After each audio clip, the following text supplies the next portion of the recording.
Hey team, on today's episode, I have Dayle Anderson, striker for Seaford Rangers, regular surfer, and all around good guy.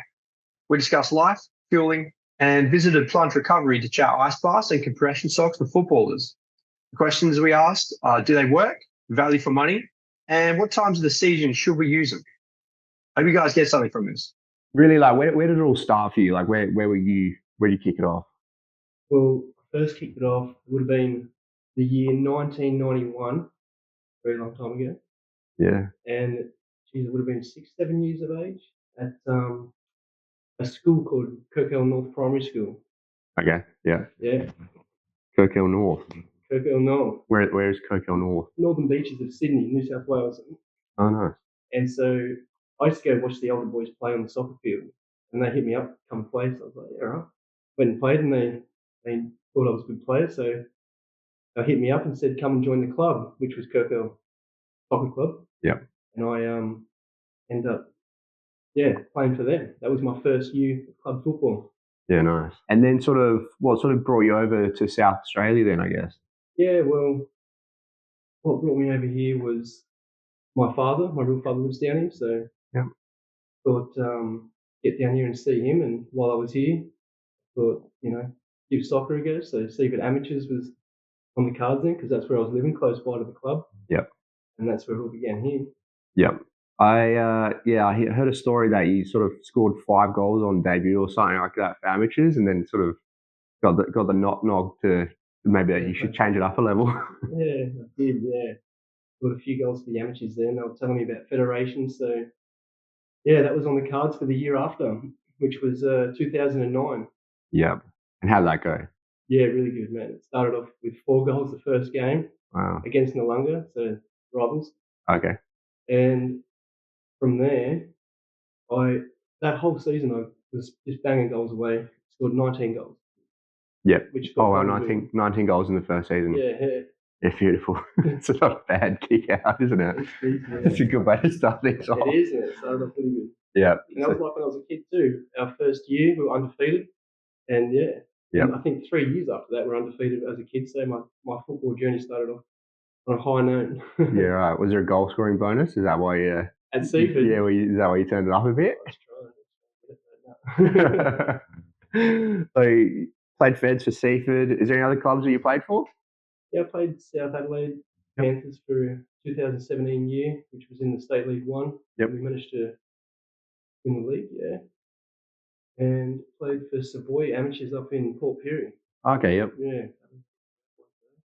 I played only half a season with Zach Elliott and Caden Tree. Yep. Wasn't too bad of a season. Half a year. Yep, nice one. Then I come back to Seaford after that and been there since. Yeah, cool. And now you've just taken the trip to amateurs. I have. I've gone back from Seaford Feds to amateurs. Yeah, so taking your foot off the gas a little bit and enjoying things. Enjoying things. Good banging goals away. Yeah. Didn't you guys won by a fair few yesterday, didn't you? Yes, 8-0. That's a good game to be a part of, isn't it? I scored in the first minute of the game. Nice header come over from Lexi did the cross. Slotted the bottom corner. Right.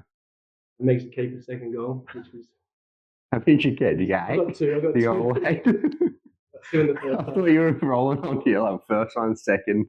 Yeah. Yeah, cool. That was a good team effort, actually. Yeah. Have you always played up front?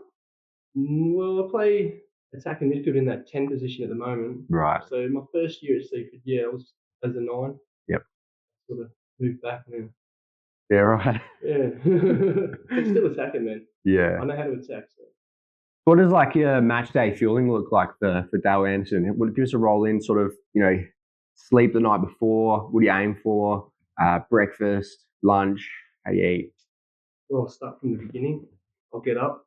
I'll have a glass of water. That's my first thing I do. Yeah. How many hours do you sleep that night? Yeah, how many hours?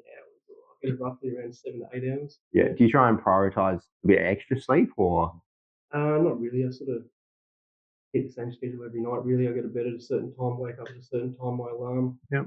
Same on game day. Keep everything sort of normal. Right. And some mornings I'll have a shake, which is just a fruit veg shake. Yep. And I'll stretch. Stretch is the big thing that I do every morning. Right. I'll do that before a game as well.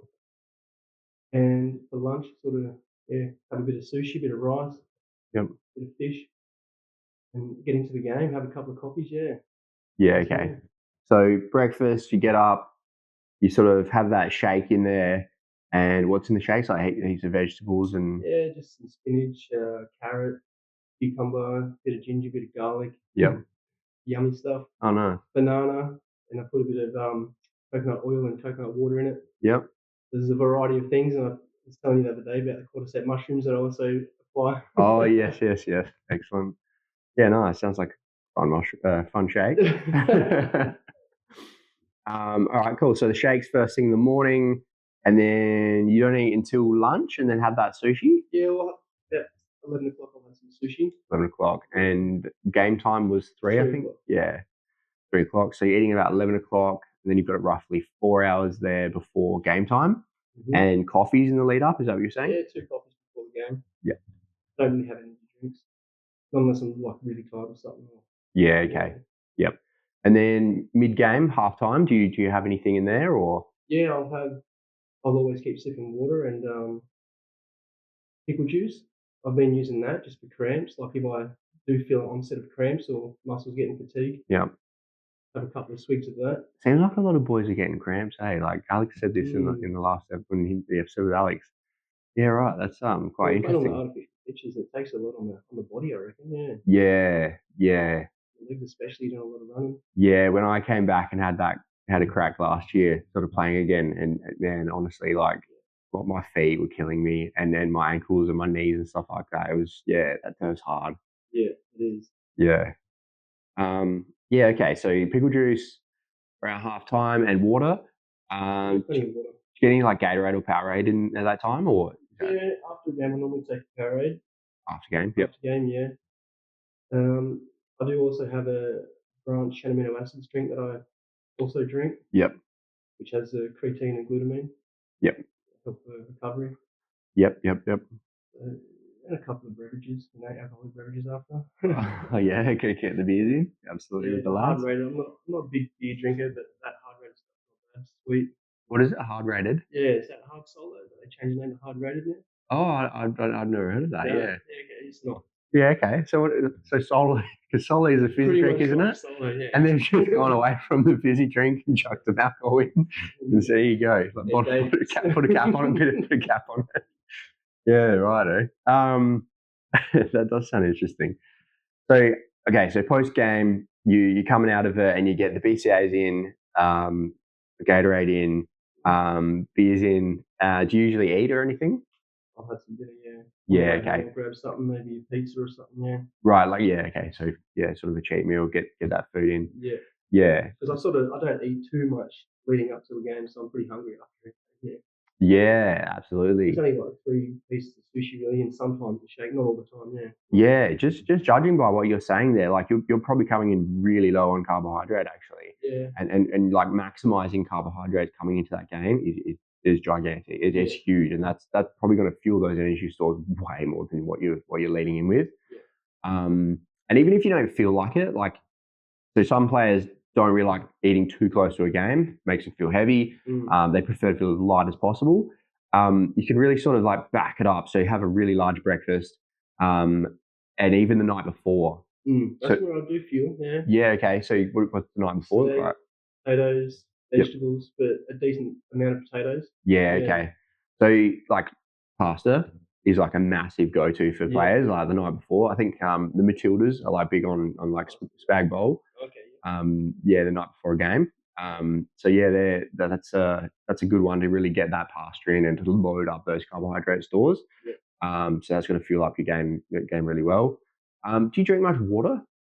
Yeah, during the day, always keep topped up. Yeah, so you're always drinking a lot. All the time, Yeah. So yeah, like a big thing there is like coming into the change rooms, like a nutritionist should be looking for, see if players are regularly taking toilet breaks. So if they come in doing their warm up and you see players going into the toilet and doing regularly going to the toilet, that's a really good sign. If they're not needing to, that's a sign that they're probably underhydrated and it's going to have a massive effect on performance. But also like you said, so it's really quite interesting because like like you're playing through those games. Do you feel tired at all through those games? Do you ever feel like heavy-legged? You're sort of running out of steam towards the end of the game? Not really. I sort of,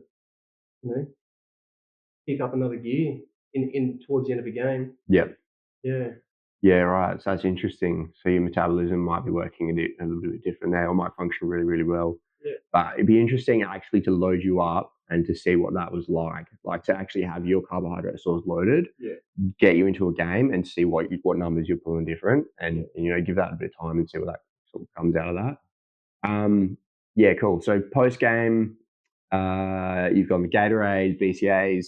So that's sort of like that's replenishing carbohydrate stores.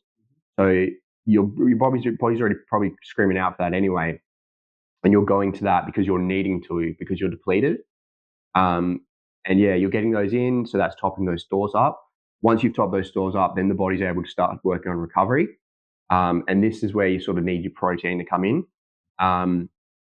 So even like I've seen a really good framework from the Football Australia strength and conditioning coach. His name's Josh Gould, but he put up this cool framework. It's called the SHIT framework, and actually one of the things there is if you're feeling like heavy-legged, then increasing your protein during your recovery phase can really, really help that.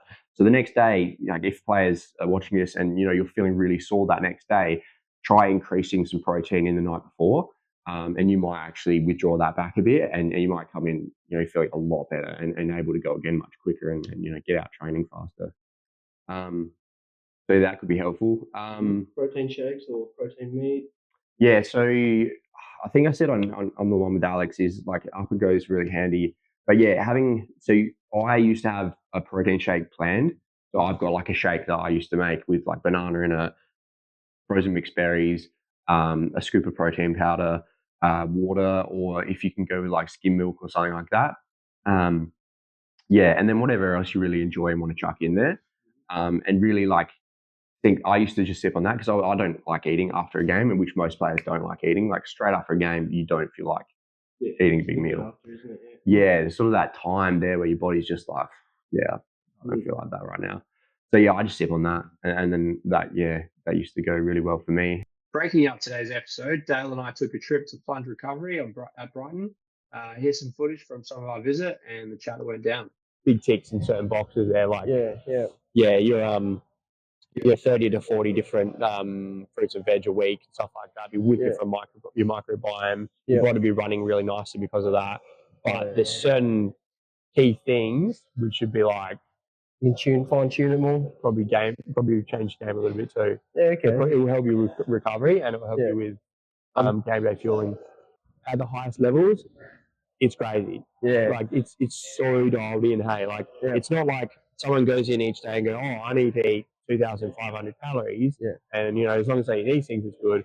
They go, okay, so today's training, I'm doing small-sided games, high intensity. Yeah.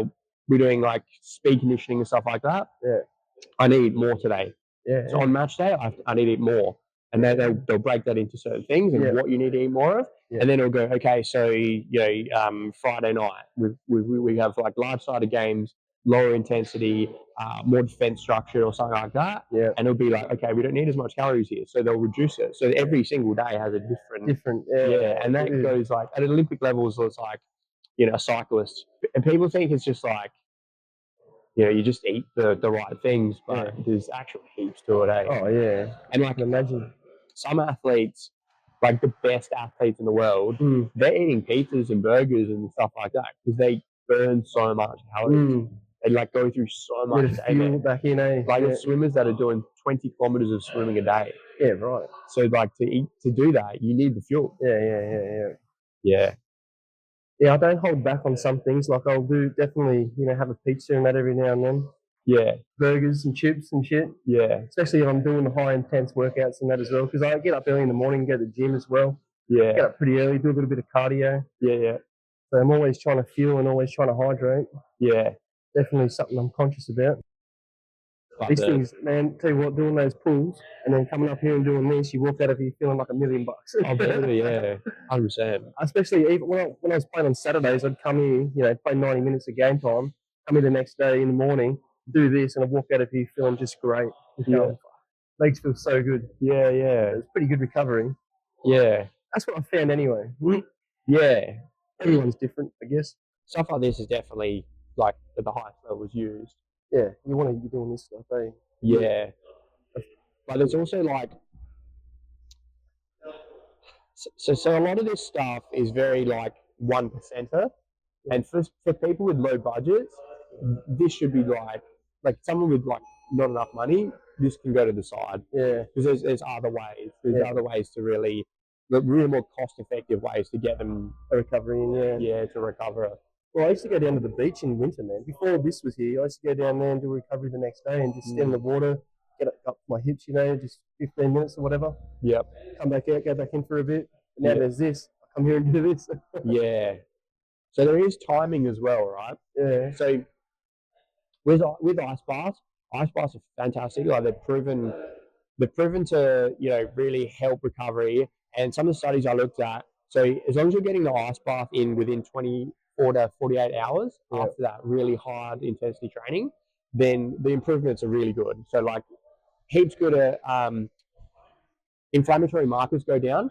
So that's great. So you're not getting as much inflammation.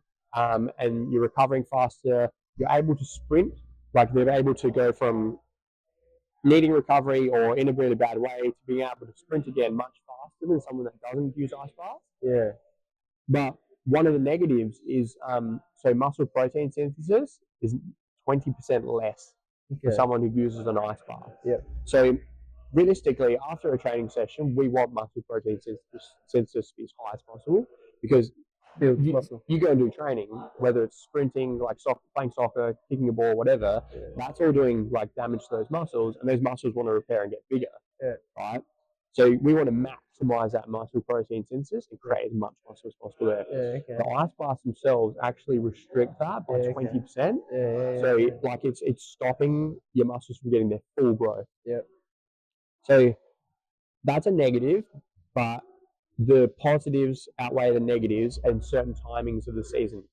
So within season, so when you're playing games, especially like at the highest level, so like EPL level, they're playing like 2-3 games a week, right? Those guys have to recover. It's not so much about worrying about your muscles getting bigger at that point. It's about getting recovered back into training, getting those miles on the track, and getting ready for the next game. So the ice baths are so good for that in season. Off season, this is when you'd want to reduce your ice baths. So season finishes, people go on their break. Usually on their break, they're like in the Premier League and stuff like that, it's like 4 weeks. In those 4 weeks, you see a lot of players and they'll be in the gym. They post their like fancy gym videos. You'll see like Vinny Jr. doing like all this stuff like that. And there's like cool recordings and stuff like that. There is meaning behind that. So in that off season, those dudes are trying to increase their muscle size. And because if you increase the muscles in your legs, you're able to create heaps more force. So bigger muscles, more force, more acceleration. To become a faster player. You're also able to decelerate better and injury-proof your body. Then you go into pre-season hard training. So like the highest levels, they're doing double sessions. Everyone has a hard time in pre-season. This is when we want to bring that ice bath back in again. And then it'd be so good at that. And that's straight after a training session, straight in the ice bath, or within 24 to 48 hours of that training session. Earlier is better, but when we go into the ice bath, you get vasoconstriction. So basically, all the veins all getting like really restricted, and we're stopping blood flow from going into those damaged muscles. So the muscles are damaged from the training that you've done.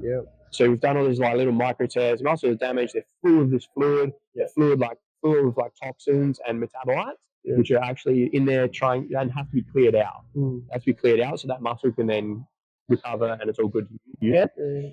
So when you go into the ice, like the cold pools you're going in, you get that restriction. You're not getting blood flow. So that's actually a negative for a long period of time. But then you're coming out and you're getting warm again and you're going, and it's like sort of like putting a choke on and then taking it off. And blood flow is just really like ramming into those muscles and helping flush those cells out and clearing up those toxins and the bad metabolites. Well, it'd be good to see what you come up with next time I talk to you. So that's sort of the theory the theory behind them. Yeah. Dig a little bit deeper into it and see how it is, the pros and the cons of it. Yeah. Yeah. So these are basically, they're just applying pressure on the outside of the body, right? So after you do training, you're running around sprinting, similar principle, like you're creating, like there's heaps of fluid in your muscle cells full of like these toxins and bad metabolites that have to be cleared out. So the idea of these is it applies pressure on the outside to push those fluids out of the cells and then back into the veins, and then the veins can flush it out, clear it out, gone. Yeah. That's why I feel so good after it. The data behind these isn't very, there's not enough to conclusively say like, oh yeah, get on it. But if it makes you feel good, why not? All right, Dale. So I've got a few short fire questions for you. So favorite player? Well, that's be Lionel Messi. Messi. Yep. Messi, yeah, I'm a Messi fan. Always been a Messi fan? Yeah, I have. Yeah. Yep. What team do you support? I would support Manchester United. Okay. Yeah. I bet you wish you had him in your team for the last 10 years. Yeah, definitely. Yep. Got any Manchester United favorite players? David Beckham. He was an all-time star, wasn't he? Absolutely, yeah. Cristiano Ronaldo, yeah. I remember buying Beckham boots, Yeah. buying Predators. I think those are white ones and red ones. Yeah. I think like every time he put on a new pair of boots, like, I'd be like going out, yeah. Even the haircuts, I'm still running his bald one. Yeah. So if you could have a superpower, what would it be? Oh, to fly. Flying. I love to fly just anywhere. Yeah. Let's go. Yeah, just get up, travel to America, or go watch Messi play or something like that at the moment.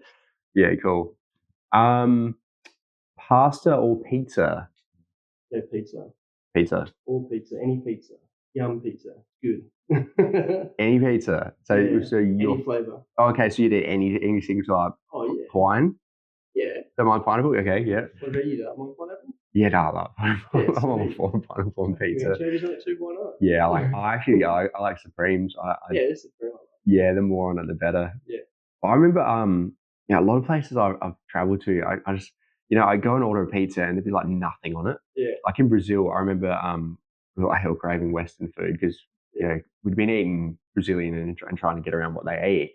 Then it got to a point like 3 weeks in, we're like really craving like something from home. Yeah. We stumbled onto this pizza place and walked in, and we were like looking through the menu. I remember like looking through this menu, it's all in Portuguese, and we're trying to like decipher it. And then we come across one name and we're like, oh, Americana. Yeah. That's good. Like that sounds, back home I think it's like onion and I think it's pineapple on it and ham and cheese and stuff like that. We ordered that. And then, we're sitting there like salivating, waiting for this thing. Yeah. We were heaps excited. And then the waiter walks over and just drops his pizza down in front of us. And we looked at each other and we were just like devastated. This thing came out, and I kid you not, it was a pizza base, and then heaps of cheese. We're going well so far. Yeah. But then it was covered in fruit, dates, grapes, like banana. Really? Dude, I was like devastated. Like it just dropped, and we're like, oh no. What are we? Yeah, like, cheers, thanks, mate. That does not represent American pizza. Yeah, I think exactly right. I think that's anti-American diet, isn't it? Salamis, meats, come on. Yeah. Mushrooms. Absolutely. So if you went down a different sporting path other than soccer, what would it be? I love surfing. So I got into surfing for a few years when I lived in Nelson Bay. Yep. Stevens, I had a break from soccer. I was playing there for a few years. And I got into surfing, man, and I loved it. I'd love to have been a professional surfer. Yeah. Oh, yeah. I gave it a go for a little bit. Like I tried. I've got a high respect for you guys now. Like, like I sort of hanged out down the front and sort of started getting there. And then I tried to work my way to the back. And man, it takes a lot of energy to do what you guys do, eh? Yeah, oh yeah. Loving those waves, especially when it's big, they smash you around, don't they? Yeah. No, very tough sport. Well, they're thinking about opening up I think they are. It's been approved for a wave pool at Aldinga. Yeah. Really special. Yeah, right. Wow. Yeah, I remember them mentioning that they're potentially going to build a Disneyland near McLaren Vale. It's like apparently they've put put in for it and hoping for it. But man, imagine that. Imagine Disneyland being down here. Oh, no. And it'd be like right next to the wine region. So Yeah, like yeah. you could almost drop the kids off at Disneyland and all the adults could just head over to Crown Vale. Oh, that'd be good. Best player you've ever played with? And you can't say Babbage. Babs, come on. Yeah. Nah, I played with Chris Travanowski. Babbage, yeah. Yeah, and Bradley Armour was another one. Yep.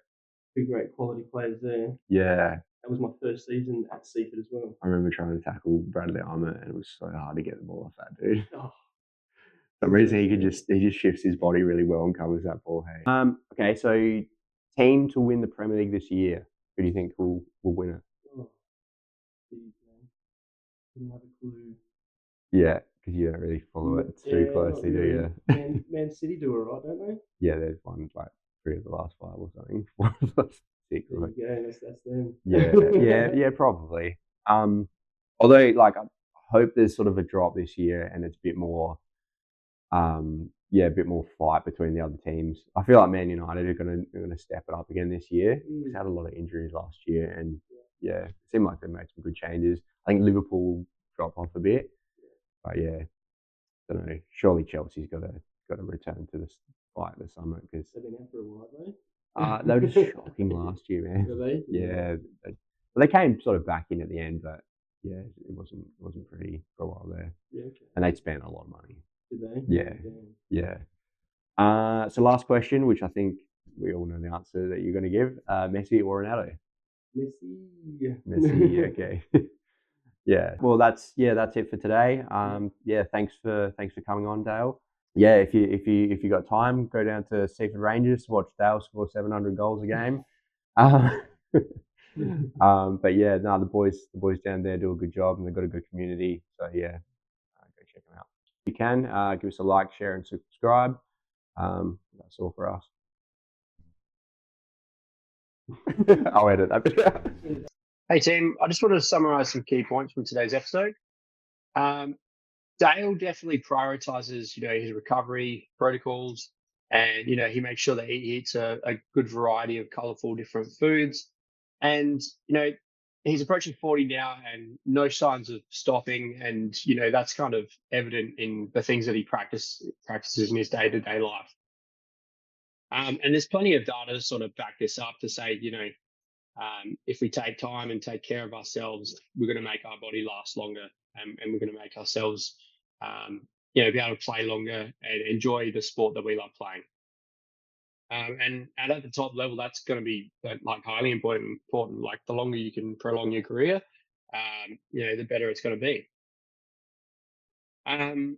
We also covered sort of ice baths and ice bath timing, and it's important to sort of think about, ice baths during season and during pre-season. They really do have a good place here, because we want to be able to basically get from game to game or maximize the amount of training sessions we can turn up to. And ice baths help with this. They reduce the inflammation. They get us back sprinting. We get us back training. We get us back playing quicker. So yeah, really, like, we want to get that in like I said on the episode, 24 to 48 hours past after that game or really hard, intense training sessions. These are good times to utilize that. And a time when we shouldn't or we should reflect on maybe not using it as much, is during off season. So during off season, we're obviously not playing games. We're not training as much hard sessions. And really, this is a good time to be strength training, making our body more durable, making us basically stronger across joints, less chance of injury, increasing those muscle fibers and lean muscle mass, so we can able to produce more force and accelerate and jump higher and stuff like that. So ice baths have a slight negative effect on this. So it's around negative 20%, and realistically, that could be quite a bit in the scheme of things. So maybe if you've got gym sessions, then don't use it after those gym sessions. But if you've got technique sessions or you're working hard on improving your sprint technique or something like that, then maybe after those sessions you could apply it. We also covered a bit about compression socks, and to be honest, I can't find a lot of data to say these really do that well. It's very conflicted, but if anyone finds anything, please shoot it my way. I'd love to look at that. But as Dale pointed out, the psychological benefits exist. So that's a big thing as well. Like if you're on a recovery plan and you're doing that, and it makes you feel good, and in your head you're going, yep, I know that coming into that first training session of the week, I'm good to go. So yeah, that's a big benefit as well.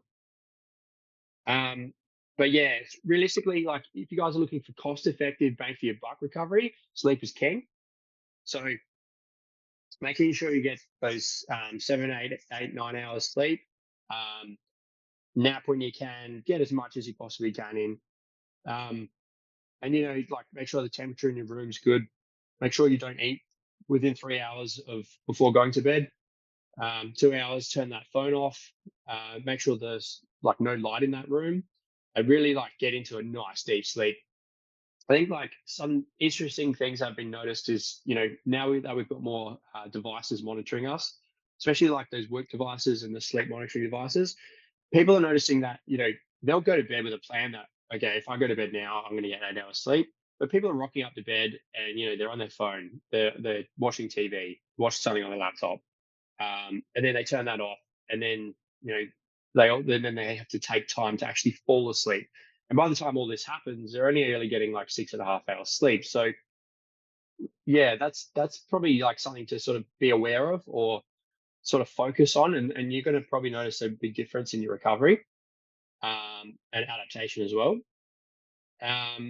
So other bang for your buck options is obviously nutrition. Right foods in the right places makes a big difference, especially like prioritizing protein. Stress management in your life, in your day-to-day life. So yeah, if we can reduce as much stress as possible, I'm sure we all are trying to do that and want that. And hydration is an easy winner. So yeah, hope you guys got something really good from this episode. That's all for me. That's all for today, guys. You can follow The Football Nutritionist on Instagram and X, and jump onto our blog at thefootballnutritionist.wordpress.com. Remember, keep fueling for success and kicking those goals.